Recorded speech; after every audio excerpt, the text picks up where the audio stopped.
Alrighty, so we're back at the bench here again. I've got the fuel tank sitting here. Now I've removed all the hardware off the tank. The only thing left is the gas cap, and I'll just spin that off here in a minute.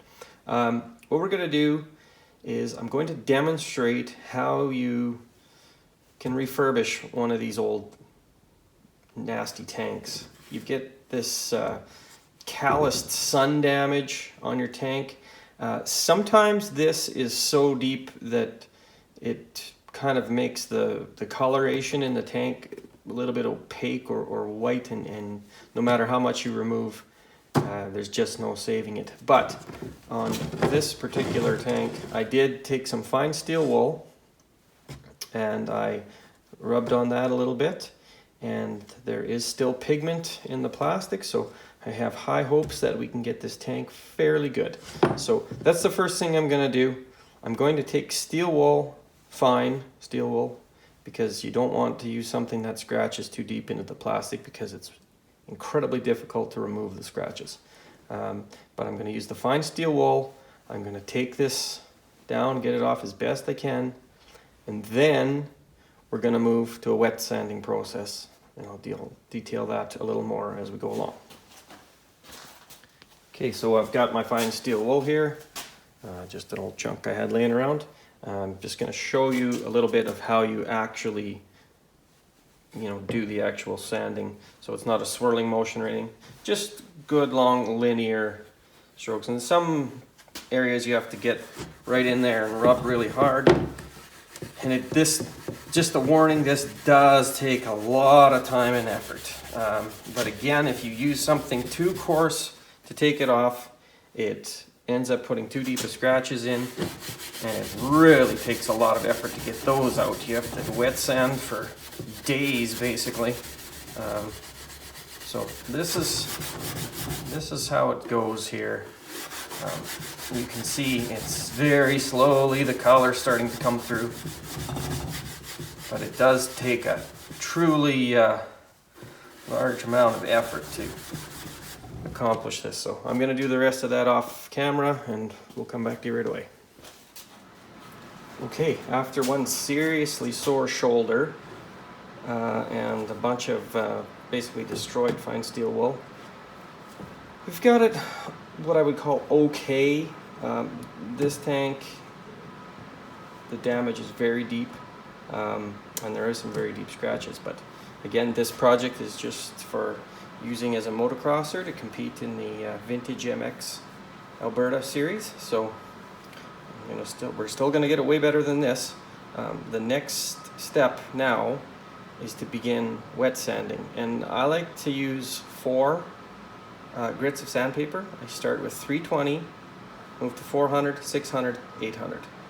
But the pro tip here is, and the secret, and I mean, well, it's not secret, obviously people that do this thing all the time know this, don't just use water with your sandpaper. Mix some dish soap in with that water, and that really lubricates, and you don't get the plastic balling up in your sandpaper so bad. It's quite a lot more slippery, and it allows the cleaning action of the fluid to work a lot better. So I'm gonna get my sandpaper and some water and soap, and be right back with you. Okay, so I've started the wet sanding process with the 320 sandpaper. I've got my little jug of soap and water here. I've just got them sitting in my little drain, so if you can hear that little drip, drip, drip sound, just sorry, we'll have to put up with that. It's just my splash over falling into my drain bucket underneath.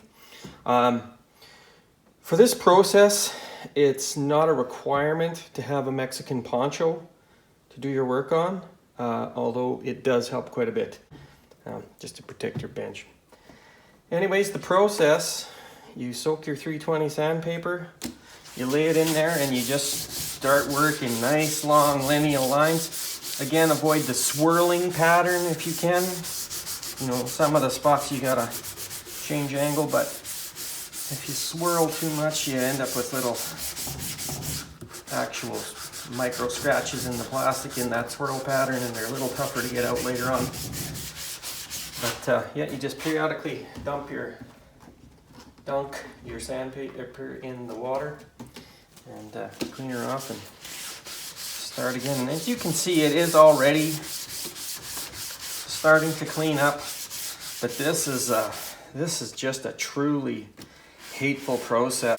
This is not fun to me. This really is a labor of love. I tell you, it's absolutely excruciating on the shoulder. My shoulder is just burning, I gotta tell you. This process really takes it out of you. But anyways, we're going to keep at this, and I'll come back with you in a bit and we'll show you the progress. So the results we really want looks something like this after the 320 stage. Now, as you can tell, I'm gonna have some pretty nice sections on my tank. Some of these are so deep, I try to work at those a little more. That's quite deep, and this is incredibly deep. This was a direct hit that this tank took at one point. But, you know, we just do what we can do. So I'm about to go on to the 400 stage of the sandpaper now. So I'll work that down and I'll start taking out some of the scratches, obviously, from my 320. And we'll just keep working down. Then I'll go to the 600. So I'll probably just end my video here for now until I'm done the 600 stage, and then we'll come back for the next process after the 600 stage. All right, so we're at the final stage. Well, not the actual final stage. So the very final stages you can do an actual polish on it, like Plexus or Finish 2001 or Simonized tire foam or whatever you like. But for this next step, I've already done a little bit here just to try the technique out before I got on camera. You just take some Mother's aluminum polish and you just wipe a little bit on the plastic. Just kind of all over like that. And then you grab your, I have a little felt wheel on my drill here, and I just start going along. Now you want to be careful you don't press this in too hard and burn into the plastic. You just want to let it do its thing, and the Mother's has a tiny bit of fine grit in it, and it kind of helps work out some of the scratches and stuff. So we'll just carry on with that.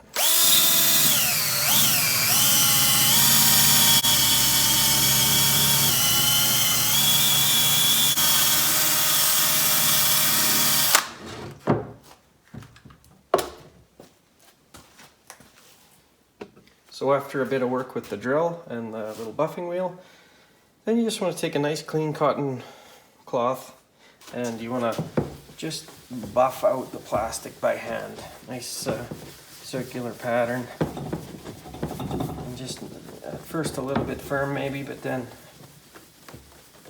you know, just kind of speed up and get it to polish out. I think you can probably see in the camera that sheen coming out.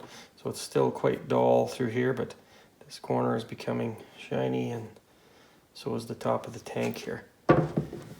And you just keep going and going and going, and if you're not satisfied with the finish and you're seeing still sanding marks, just get an even finer grit, maybe 1000 grit wet sand, and just keep working, and eventually you can get your tank to be very shiny and have a nice luster.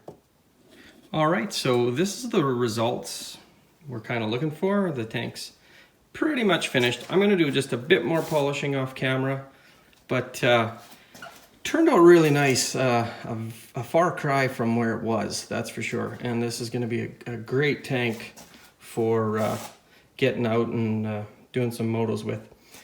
If this was an actual true restoration, we'd keep going and going and going until it was just an absolute shine. And to go further, you just you could wet sand it some more with 1000 grit, and just keep going, and then more polish, and just doing it over and over until you get the desired finish.